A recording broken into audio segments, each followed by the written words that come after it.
One of my favorite features of my truck are the cameras, and in this video I will show you why.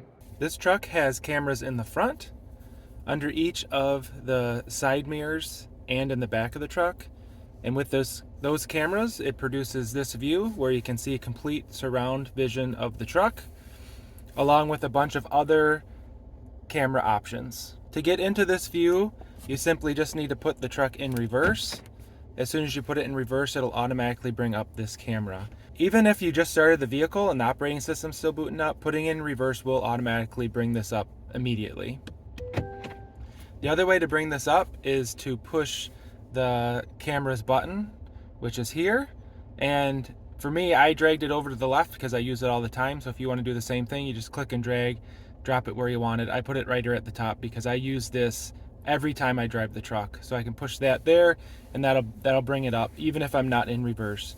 You can even do this when you're driving. I don't know what the use cases would be, but if you push this and you are moving at any significant speed, it'll only stay up for several seconds, and there's only a couple different camera options. The only one I think that could be useful, I guess, is if you wanted to look at your hitch and you click the hitch view button.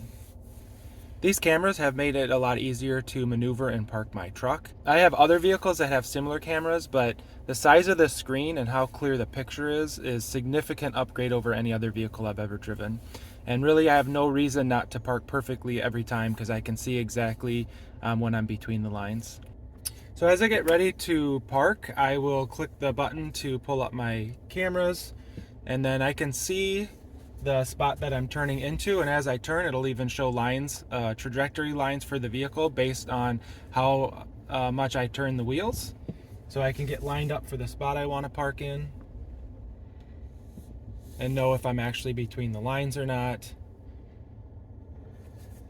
and then adjust as necessary. There are a couple other views here. I don't really use these two too often, but it's a top-down view for the front and the back. The ones I use more often are these side tires, so I can see that was the rear, this is the front, so I can adjust myself. I'll show you another use case for that in a second. And then if I'm pulling through, what I like to do is use the hitch camera. So I'll just pull through here.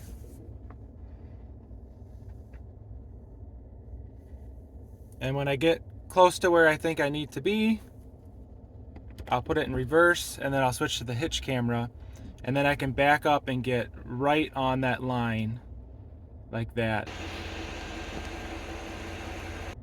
So similarly, when I back into spots, all I have to do is go into reverse.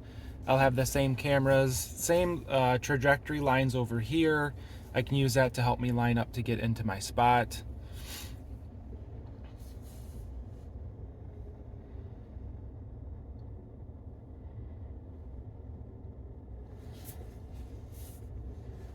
And then I am still waiting for the retrofit for the rear park assist, so I will not get any beeping when I get close to the wall, so I do need to be careful here.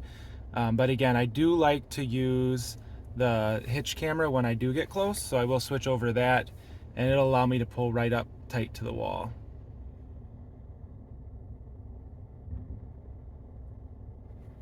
So when you are using the hitch camera, if you put it in park, it'll turn on the parking brake. I typically don't want that because I'm on level ground, so I usually switch back to just the rear camera and then put it in park.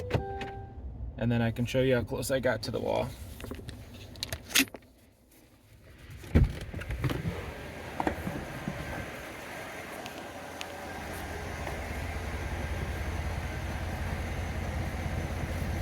If you want a larger view of your main camera, you can turn off the surround vision with this button. I don't hardly ever do that. I could see maybe a case for some of these other views if you want a bigger view of where your tires are at, but typically I do leave this open. The tire view here is actually really useful in a few situations. If you're trying to park really close to the curb, or if we're pulling up to get our mail from our mailbox, to be able to get close to the curb and not actually hit the curb. It's also useful if you're going through a drive-through and you want to get closer to the building without scraping your tires.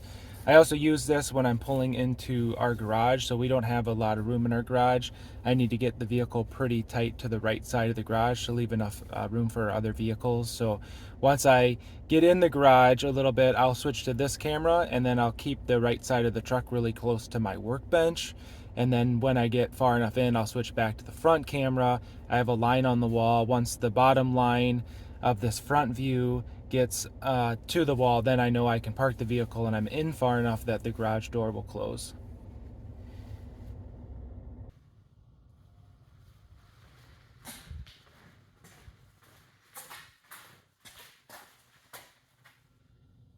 Your normal backup view can also be switched to the hitching up view, which gives you a single line, which makes it a lot easier to line up your hitch with your travel trailer or any other type of trailer that you're trying to pull. And then when you get close enough to the trailer, you can then switch to the actual hitch view, which is a top-down view, which lets you make sure that you get your ball right underneath the hitch and you can hook it up much easier. If you enjoyed this video, please give it a like. Also consider subscribing. As always, if you have any questions, leave us a comment. Thanks for watching.